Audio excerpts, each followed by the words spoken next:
Dígale a alguien: mientras tengas fe. Dígale: mientras tengas fe, tu milagro está cerca.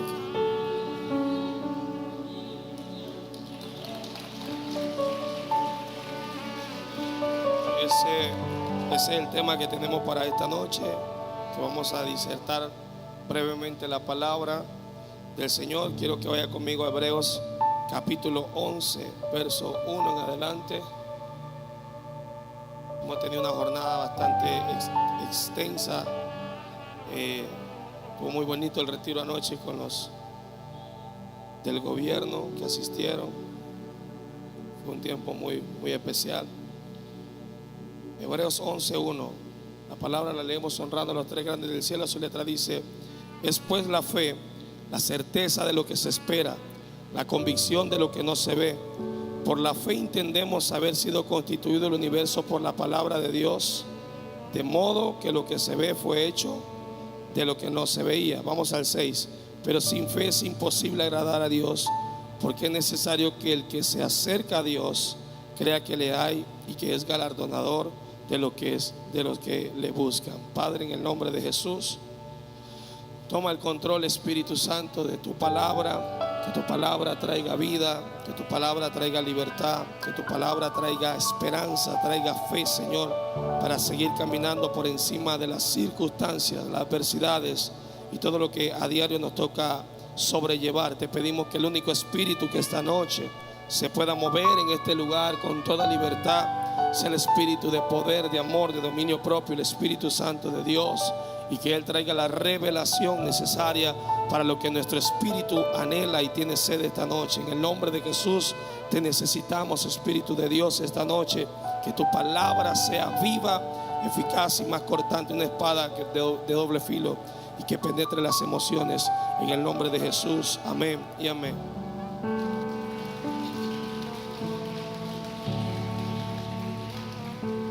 La Biblia habla en esta carta a la iglesia de los Hebreos, y específicamente todo el capítulo 11 se le conoce como el capítulo de la fe, donde aparece el salón de la fama de la fe, aquellos que son memorables y que son recordados eternamente por actos, por decisiones, por acciones que ameritan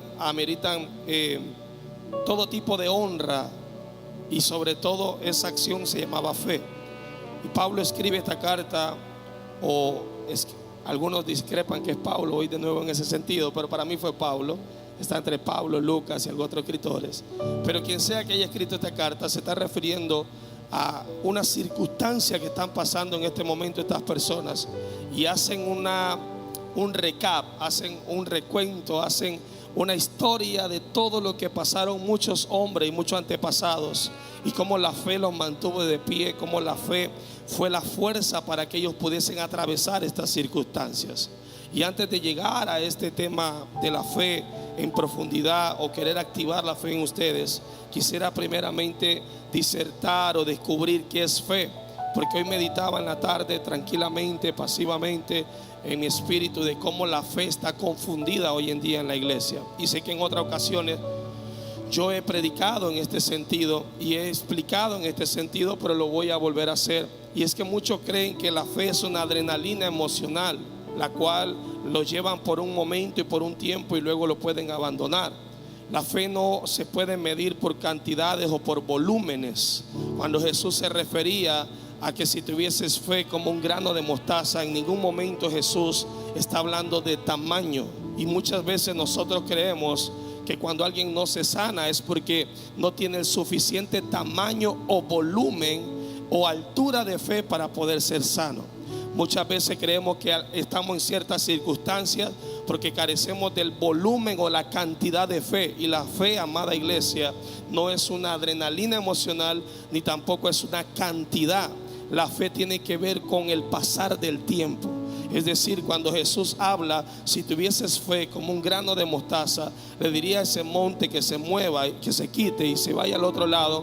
No está hablando del tamaño del grano de mostaza, que todo mundo diserta y dice, bueno, ese grano de mostaza es muy diminuto, es muy pequeño, es casi invisible. Y así, si tuviese aunque sea un poquito de fe, una pizquita de fe. No, cuando vamos a estudiar, ese grano de mostaza tiene algunas virtudes, o la mostaza tiene algunas virtudes. Y es que la mostaza puede crecer en cualquier tipo de suelo. La mostaza puede crecer a pesar de cualquier tipo de clima. La mostaza es adaptable a cualquier lugar donde usted la pueda sembrar. Lo que Jesús está diciendo, que aquellos que tienen fe aprenden a poder sobrevivir sea cual sea la situación que están pasando. Se vuelven adaptables y, como dijo Pablo, he aprendido a vivir sea cual sea mi circunstancia, sea en escasez, sea en abundancia. Solo he llegado a una sola conclusión, y es que todo lo puedo en Cristo que me fortalece. Entonces tú no tienes menos fe porque sientes debilidad.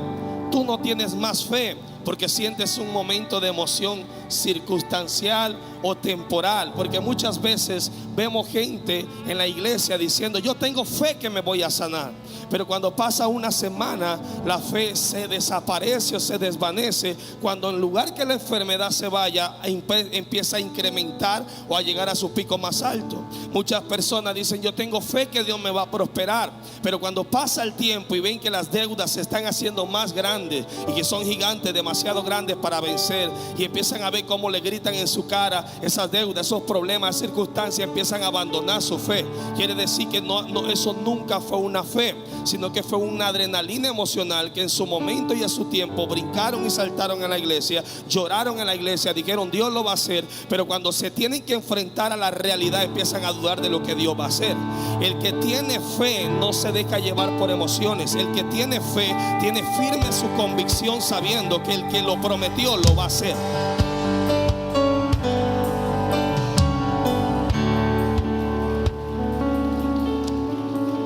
Dígale a alguien fe. Dígale a alguien fe. Dígale a alguien fe. La fe no es emocional. Dígale, la fe no es emocional. La fe no es sentimental.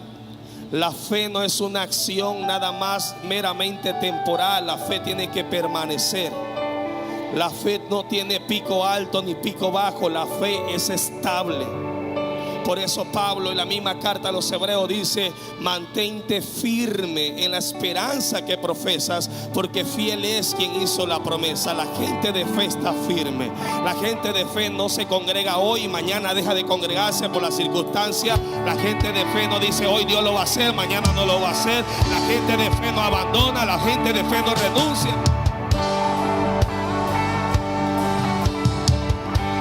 Adórelo, por favor. Y es que tomamos la fe. Mire cómo tomamos la fe como una emoción. Voy a seguir explicando para luego entrar en el mover.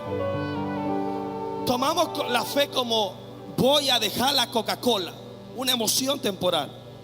Pasa una semana y voy a tomar un poquito, y luego estoy de nuevo adicto a la Coca-Cola. O voy a bajar de peso. Comienzo un mes con una adrenalina emocional que me impulsó a tomar esa decisión. Así actuamos y así tomamos la fe. Decimos, yo le prometo a Dios que lo voy a servir, y a la primera de cambio renunciamos. Permítame chapear el terreno para luego sembrar la semilla. Hacemos pactos con Dios financieros, pactos con Dios de cualquier índole de obediencia, y la Biblia dice que es mejor no prometer a Jehová que prometer y no cumplirle.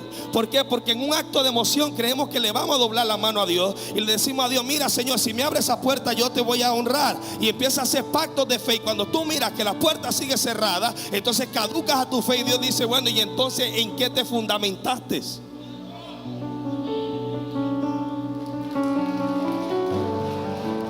La fe y el error de los cristianos hasta el día de hoy es querer medir los niveles de fe. Oh, fulano tiene más fe que mengano, el otro tiene más fe que el otro. Bueno, yo les tengo una noticia. La fe solamente se alimenta de una sola cosa, y la Biblia lo describe. Y la Biblia dice, la fe viene por el oír, y el oír por la palabra de Dios. Si usted quiere tener una fe estable, que no mengue y no caduque, tiene que estar continuamente alimentándose en la palabra del Señor. No puede seguir dudando de congregarse o no congregarse, de ir a la casa de pan o no ir a la casa de pan, de estar en el discipulado o no estar en el discipulado, porque lo único que lo va a mantener de pie en las circunstancias es la palabra de Dios. Cuando hay palabra hay fe. Cuando hay palabra la fe aumenta. El que tiene fe es porque no está descansando en su éxito. El que tiene fe no descansa en su cuenta bancaria. El que tiene fe no descansa en su circunstancia temporal. El que tiene fe no descansa en el título universitario. El que tiene fe descansa en la palabra. Y sabe que aunque haya escasez, la palabra dice: no he visto justo desamparado, ni su simiente que mendigue pan. Sabe que aunque está pasando tribulación, la palabra dice: esta leve y momentánea tribulación es pasajera y temporal, pero produce un mayor y eterno peso de gloria. Tiene que haber palabra en la circunstancia. Tiene que haber palabra en la duda. Si la duda te visita, saca la palabra y dile: diablo, lo siento, pero mi Biblia dice que él no es hombre para mentir, ni hijo de hombre para que se arrepienta. Y si Dios lo dijo, él lo hará. Adóralo si puede.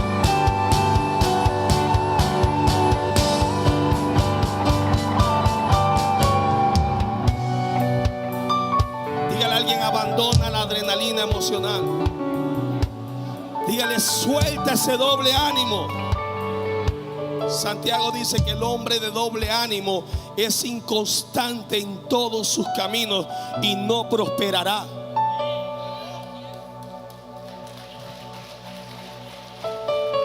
Hoy le creo a Dios, mañana no le creo a Dios. Hoy Dios sí lo puede hacer, mañana no lo puede hacer. Dios puede sanar un dolor de cabeza, pero no puede sanar un cáncer. Dios me puede hacer un milagro para hoy no tenía comida, me dio comida, pero no me puede pagar la deuda. Dios es el mismo de ayer, de hoy y por los siglos. Él no tiene sombra ni variación. Él permanece en su trono alto y sublime, y su falda cubre el templo.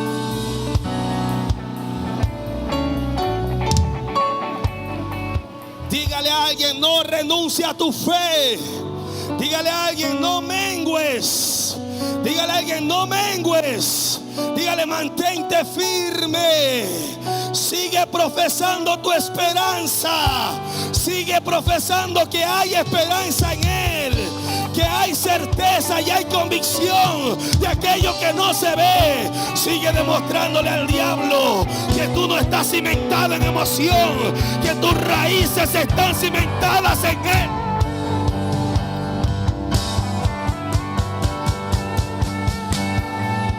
Pastor, pero es que ya no aguanto más. Estoy pasando proceso, estoy pasando circunstancias. A mayor tiempo de proceso, mayores niveles de fe. Porque la fe no es volumen, la fe es estabilidad por mucho tiempo. Y si ha resistido 3 años, habla de un hombre y una mujer de fe. Si ha soportado 5 años, habla de un hombre y una mujer de fe. Si ha soportado 10 años, habla de un hombre y una mujer de fe. Pero no se dormirá el que guarda a Israel. Él despertará, Él ahuyentará a tus enemigos. Él... Adóralo si puede.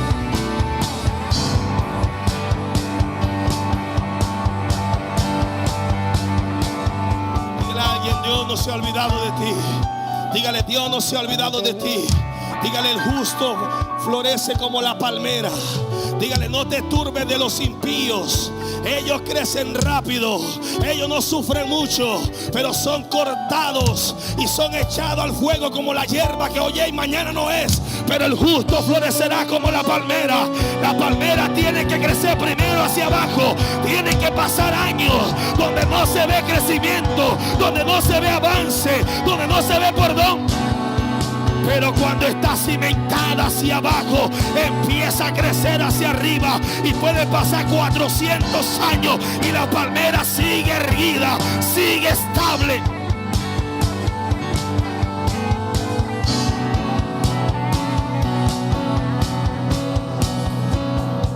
Dígale a alguien: Dios no te ha abandonado.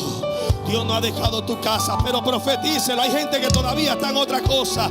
Dígale, Dios lo va a hacer. Levanta tu fe.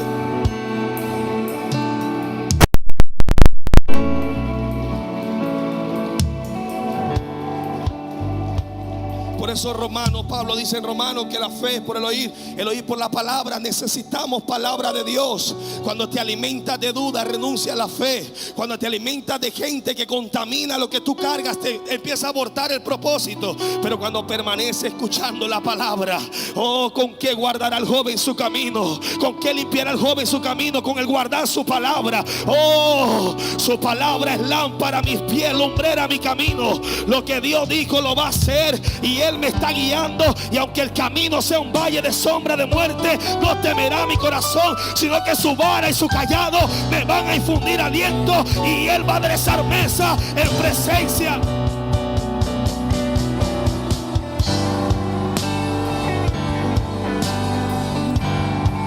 La fe es tan poderosa que la fe supera la razón. Si todavía hay esperanza, dígale a alguien: no necesitas fe. Ay, que si todavía hay probabilidades y esperanza humana que esto puede ocurrir, no necesitas fe. Solo necesitas esperanza. La fe entra cuando ya no hay posibilidades. La fe entra cuando humanamente tú estás perdido. La fe entra cuando humanamente ya no puedes lograrlo. La fe entra cuando la medicina dice es imposible. La fe entra cuando el contador dice es imposible que él se levante. La fe entra cuando ya no hay ninguna posibilidad humana y renuncia a tu fuerza, y ahora viene la intervención de Dios. La fe no es lógica, la fe es incoherente. Dígale a alguien: la fe es incoherente. La fe no entiende de razón, la fe no entiende de lógica. La fe no es normal. La fe no es para gente pensante, no es para gente de mucho conocimiento. La fe es para gente loca que se aferra a un Dios grande, que se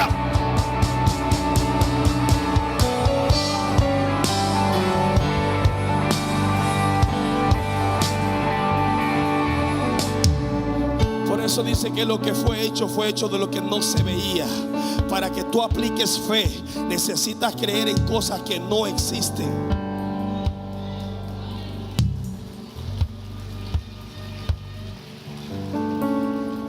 Termino la frase: que no existen donde tú lo puedas ver, o que no existen visiblemente para ti, pero ya están creadas y van a ser manifestadas de lo que no se ve a lo visible, a lo tangible de Dios.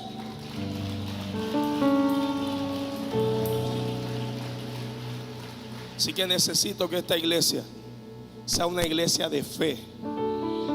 Dije, necesito una iglesia de fe. Pero cuando hablo de fe, no es gente que hoy es, mañana no es. Que gente cuando apenas siente la primera presión renuncia a todas las promesas que ha hecho con Dios, los pactos que ha hecho con Dios. Por eso la fe es probada. Y solo los aprobados reciben el fruto de ella.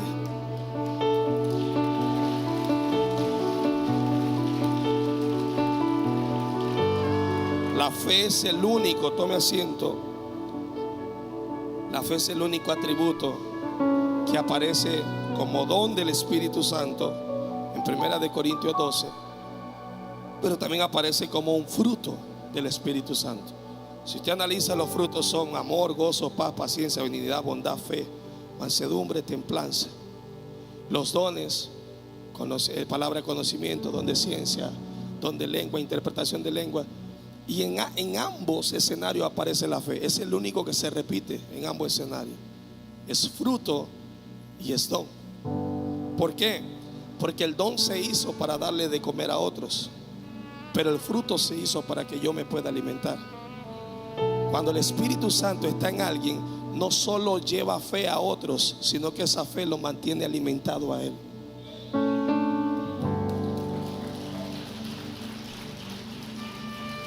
Dígale a alguien: te vas a alimentar, pero vas a alimentar a otros.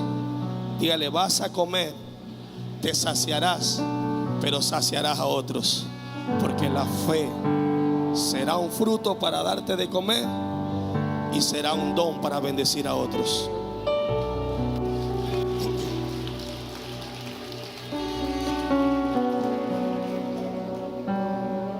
Te decía que la fe viene por el oír y el oír por la palabra de Dios.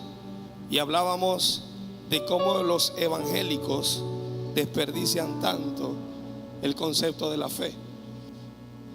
Tenemos tan erróneo, tan desviado el verdadero concepto de la fe, que la gente más bipolar y más emocionalista es el evangélico pentecostal.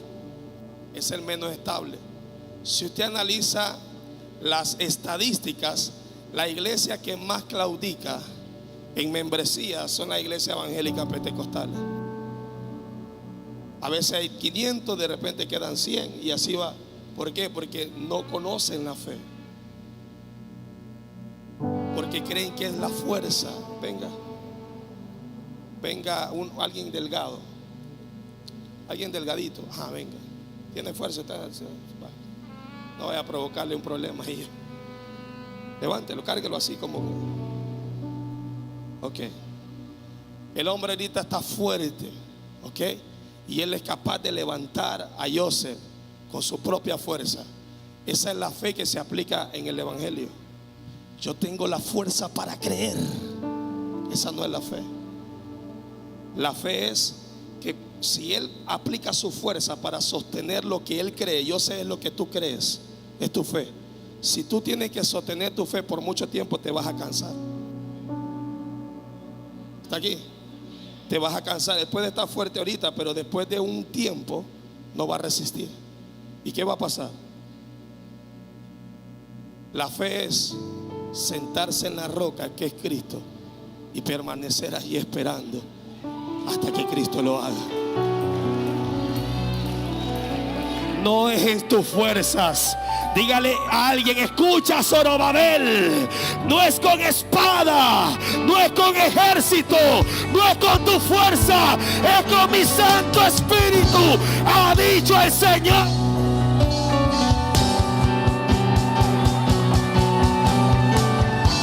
No son tus fuerzas. Pastor, ya no aguanto. Es que no lo va a hacer Dios con tu fuerza. Él no necesita que tú te fuerte. Él no necesita que tú aguantes o no aguantes. Él necesita que sepas esperar, que sepas resistir, que sepas estar estable, que sepas.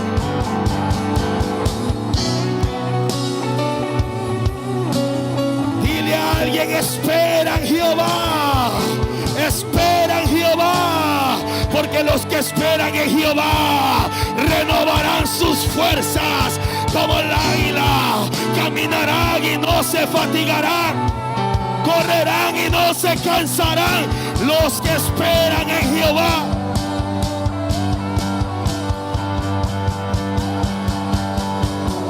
Dásela fuerte a él. Dígale a alguien: aprende a esperar. Que los que esperan en Jehová van a renovar sus fuerzas. Dígale: los que esperan en Jehová van a ver la mano de Dios. Dígale: pacientemente esperé en Jehová y Él oyó mi clamor y Él se inclinó a mí y Él me sacó del lodo cenagoso, puso mi pie sobre la peña. Alguien tiene que entender que no es su fuerza es esperar, no es su fuerza es resistir, no es su fuerza es dejar que Él intervenga, es dejar que Él entre en contra de probabilidades, en contra de las circunstancias, en contra del dolor, en contra del luto, en contra de la enfermedad, en contra de lo que esté pasando. Espera en Jehová.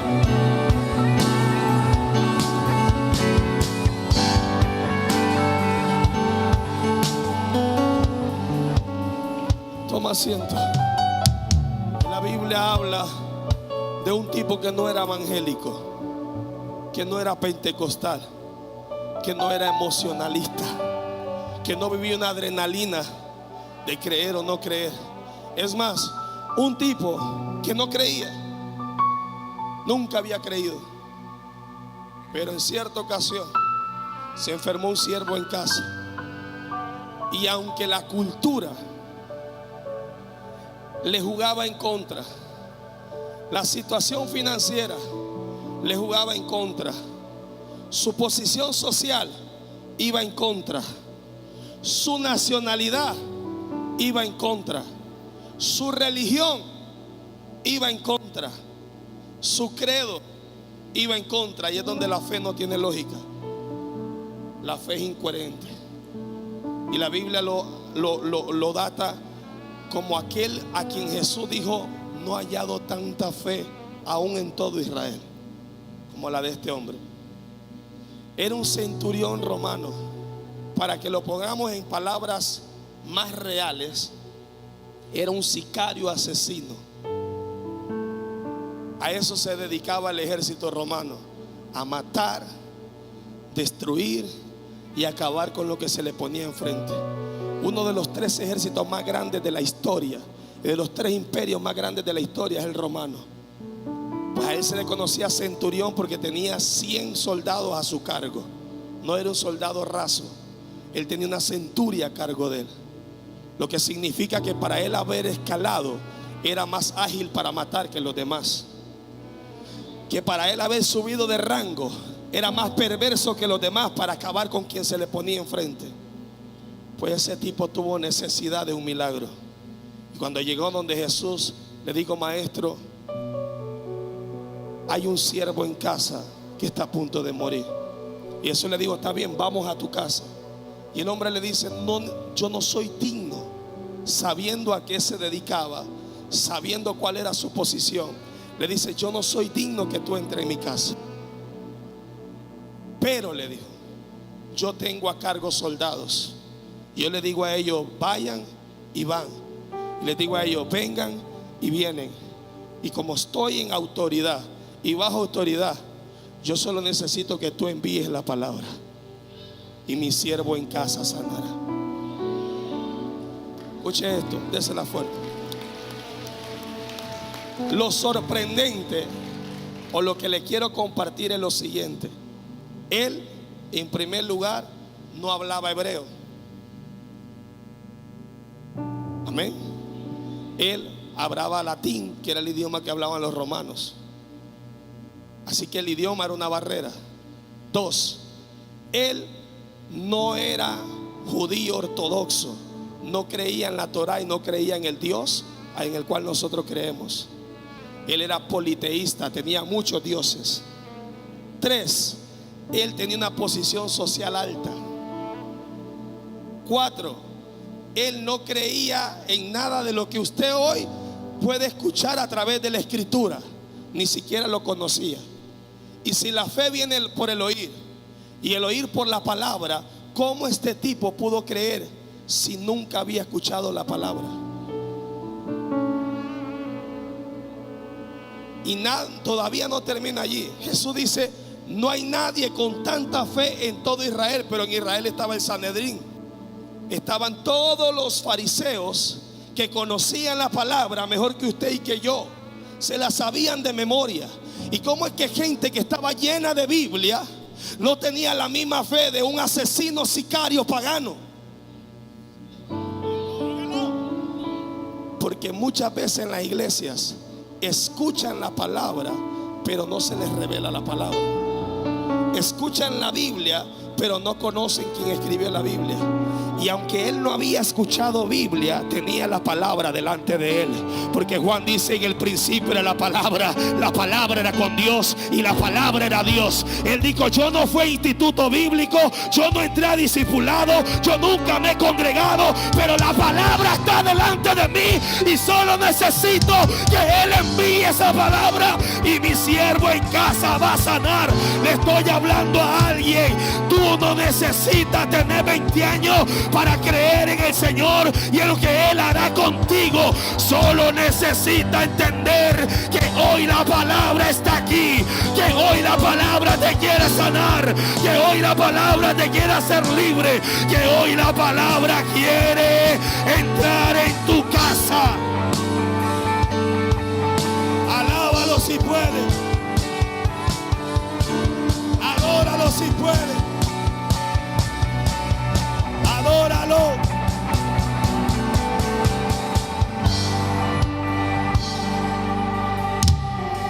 Por eso hay mucha gente en las iglesias que cuando empiezan a ver milagros sorprendentes son los primeros en atacar los milagros, porque muchos predican lo que no conocen. Muchos escuchan la Biblia pero no conocen la palabra. Muchos saben Biblia, saben letras, pero no conocen la palabra. Muchos predican del milagroso pero no creen que Él sigue haciendo milagros. Muchos predican de la profecía pero no creen que existe la profecía. Necesitamos gente simple, gente básica, que quizás no sabe mucho, pero sabe que Dios lo puede hacer, pero sabe que Dios puede intervenir, pero sabe que Dios puede hacer un milagro.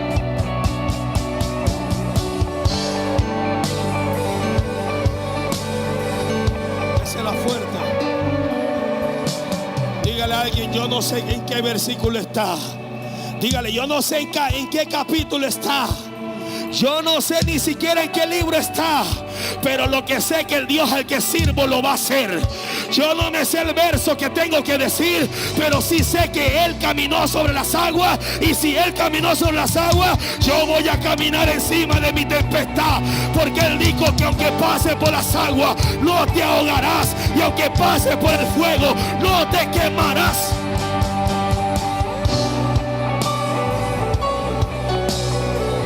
Solo tengo que creerlo. Solo tengo que creerlo. Habrá alguien que crea en el Dios que hizo todas las cosas. Habrá alguien que crea en Él. Habrá alguien que diga: se me acabaron las posibilidades, pero yo le creo a Dios.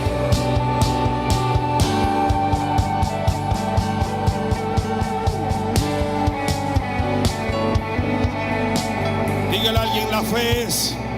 Dígale: la fe es resistir. Dígale: resiste. Dígale: la fe es insistir. Dígale: insiste. Dígale: la fe es persistir. Dígale: persiste. Y la fe es nunca desistir. No renuncie. Dígale: no tire la toalla. Prohibido rendirse, prohibido abandonar, prohibido renunciar, prohibido soltar la promesa, prohibido soltar lo que Dios habló, prohibido.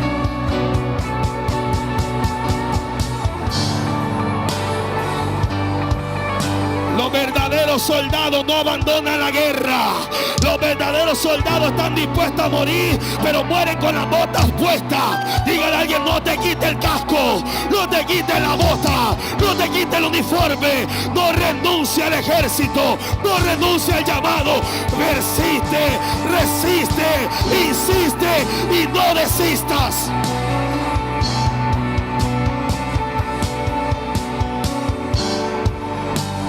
Voy a renunciar porque Dios no lo va a hacer. Voy a tirar la toalla porque ya no aguanto. Eso no es de los soldados de Cristo. Eso no es de la gente valiente. Eso no son de gente que ha sido llamada para estar al frente de la batalla. Los verdaderos soldados dicen: bueno, si Dios lo hace está bien, y si no lo hace, solo a Él adoraremos y solo a Él serviremos. Si me salva de este horno, gloria a Dios. Pero si no me salva de este horno, solamente a mi Dios voy a servir. Solamente a mi Dios voy a adorar.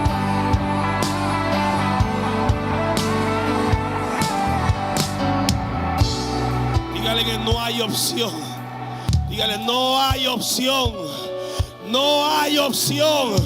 Un solo Dios, un solo credo, un solo espíritu. Efesios 4. O el espíritu del vínculo de la unidad. Solo hay un solo espíritu, un solo Dios, un solo credo. No renuncie a Él, no abandones a Él.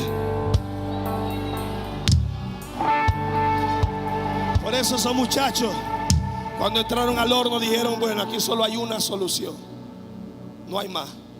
Si Dios nos salva, lo adoramos. Y si no nos salva, pues también solo a Él lo adoramos.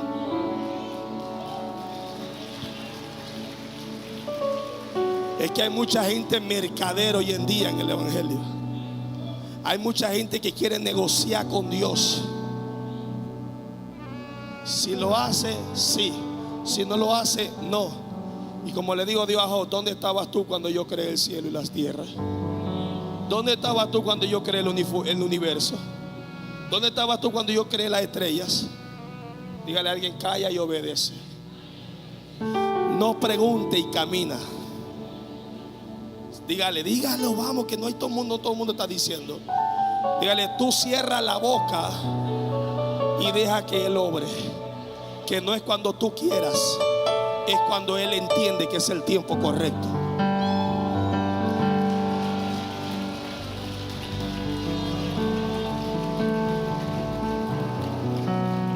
Por eso, tome asiento. La fe, ya voy a terminar. Por eso la fe es el mayor ejemplo de constancia y consistencia. Yo siempre he explicado esto. La constancia da origen a la consistencia. Algo consistente es algo firme. Algo consistente es algo sólido. Algo consistente es algo que ya tomó forma. Pero para darle consistencia a algo se necesita primero constancia. Por ejemplo, tú quieres tener un buen cuerpo, que hablaríamos de algo consistente, algo sólido, un buen cuerpo, firme, todo donde tiene que estar y de manera firme. Tú, para lograr esa consistencia, tienes que ser constante. Constante en tu dieta, constante en tu ejercicio, constante, una vida de disciplina. Bueno, el milagro que tú buscas y esperas, la tierra prometida que tú anhelas en Dios, le tienes que dar consistencia a través de tu constancia. No es que hoy sí y mañana no. Me encanta ver la cara de evangélicos, porque cuando te dice viene la tierra prometida, todo el mundo se para y celebra. Pero para llegar a la tierra prometida hay que ser constante en el desierto y no morir en el desierto.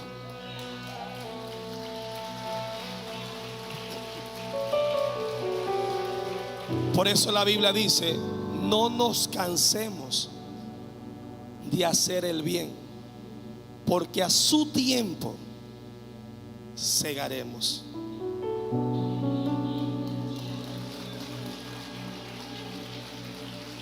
Y los seres humanos somos tan inconstantes. Vuelvo y repito: quiere bajar de peso, va al gimnasio una semana, y cuando empieza a sentir el dolor en el cuerpo dice: no, esto no es para mí. Dígale a alguien: todo lo bueno te va a costar. Entonces, como hondureños, no hay gente más constante y más disciplinada que los japoneses. Su cultura es así. No hay gente que prospere tanto como los judíos o palestinos, que aquí se le conoce como turcos, pero no son turcos, realmente son judíos o palestinos, que son las familias más poderosas de Honduras. Pero esa gente es constante. Hace un tiempo fui a la iglesia del hijo de los dueños de Almacén del Compadre. Es un pastor, amigo mío.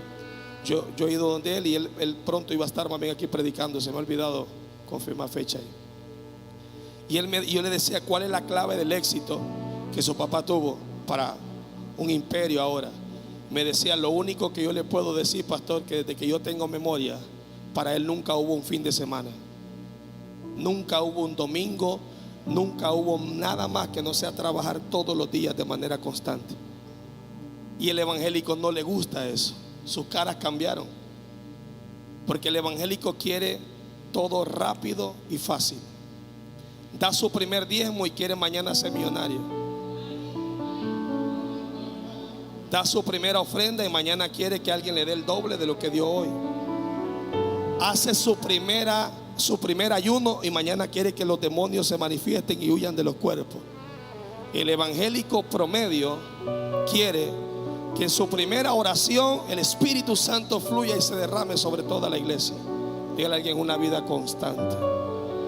Y le voy a decir algo, y aquí le voy a bajar un poquito al mensaje, porque me interesa edificar, ¿okay? Aunque sea domingo, quiero edificar como que fuera un martes. Tienes que entender que la disciplina o la constancia es aburrida. Todos los días hacer lo mismo, todos los días en lo mismo, es aburrida, pero es productiva. Y es la seguridad del éxito que vas a construir mañana.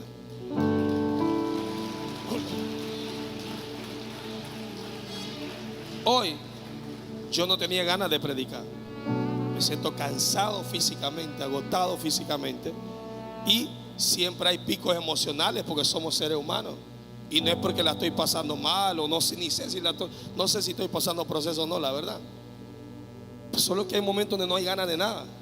Pero algo que entiendo es que esta vida es una constancia. Y que cuando tú menos sientes que Dios está, es cuando más Dios está presente.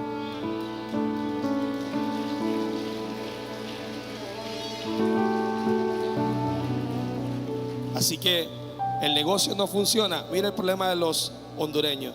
Quieren ser, abren una tiendita de ropa y ya mañana quiere ser almacén el compadre. Y al primer mes que no se vendió, cerró y se terminó poniendo la ropa. Pone una pulpería, los primeros 3 meses no funciona. Y así somos en todo. A los primeros 3 meses no funciona, se termina comiendo hasta los churros. Nada se construye de la noche a la mañana. Noé lo entendió. El Señor le dijo: hazme un arca. No se tardó 1 año, se tardó 100 años.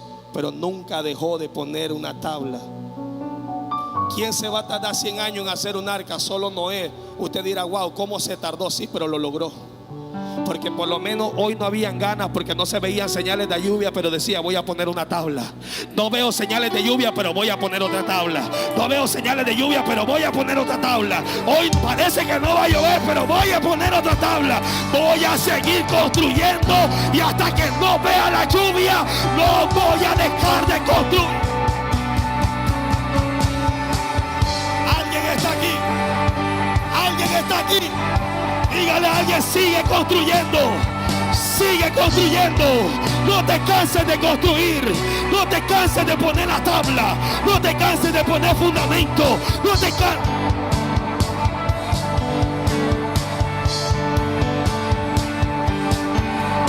Cada vez que tú oras es una tabla de esa arca. Cada vez que tú ayunas es una tabla. Cada vez que te congregas es una tabla. Te cuesta, te duele, pero lo estás haciendo.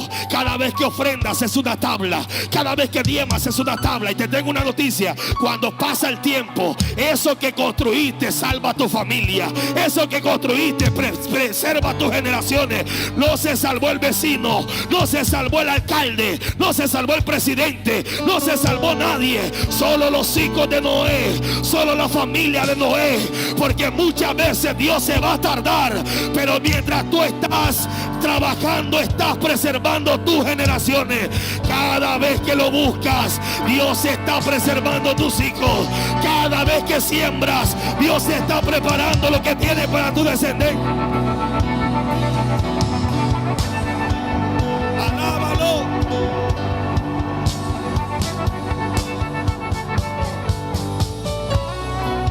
Dígale a alguien: el secreto es no detenerse. Dígale: el secreto es no abandonar. Dígale: el secreto es no renunciar. El secreto es no destruir lo que ya construiste.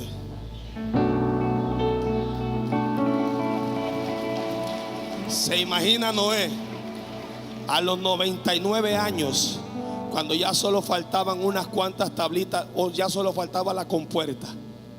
Y ya tenía todo el arca diseñada. Y la gente burlándose: loco, tonto, bruto, riéndose de Noé. Imagínense si Noé hubiera dicho: bueno, ya no creo más en esto y voy a tirar esto que construí, o voy a dejar de trabajar por la puerta. No estuviésemos hablando hoy del Noé, que es recordado como uno de los próceres o de los grandes hombres de la fe. Así que dígale a alguien: no importa si estás en tu día 20, en tu día 30, 50 o en el 99. Sigue construyendo, sigue esperando, sigue poniendo tu tabla, que Dios se encarga de la lluvia.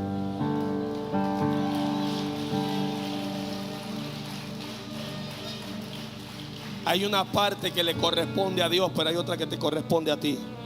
Cuando Lázaro murió, Él le dijo: remuevan la piedra. El trabajo tuyo es quitar la piedra. El trabajo de Él es sacar lo que estaba muerto.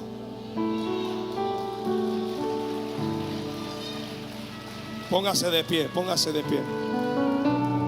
Ya terminé. Y Hebreo habla de tantos próceres como Abel, Enoc, Noé, Abraham, Sara, Isaac, Jacob. Todos los próceres. Pero te quiero mencionar acerca de José, por ejemplo.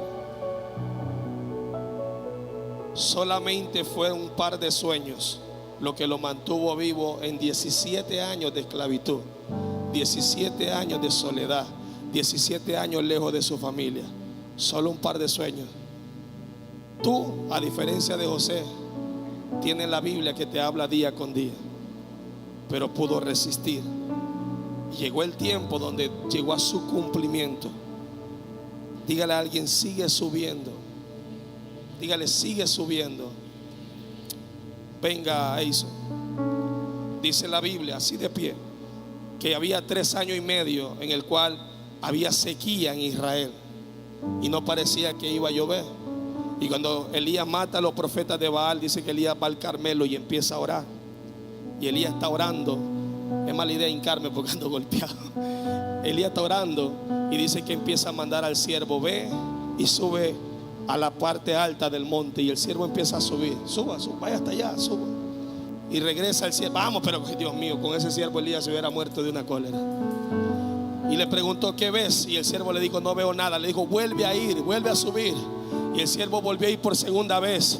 El siervo regresó y le dijo: ¿qué ves? No veo nada. Volvió a ir por tercera vez, no vio nada. Por cuarta vez, no vio nada. Por quinta vez, no vio nada. Por sexta vez, no vio nada. Pero el éxito estuvo en 2 cosas. Pregúntame cuál. La primera, Elías no dejó de orar. La segunda, el siervo no dejó de subir. Tienes que mantenerte constante.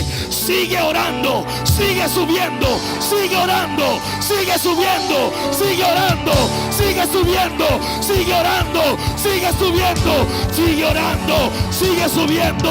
Hay una pequeña nube del tamaño de la palma de la mano de un hombre, y esa es la señal que la lluvia de Dios va a caer en tu vida, va a caer en tu casa, va a caer en tu familia.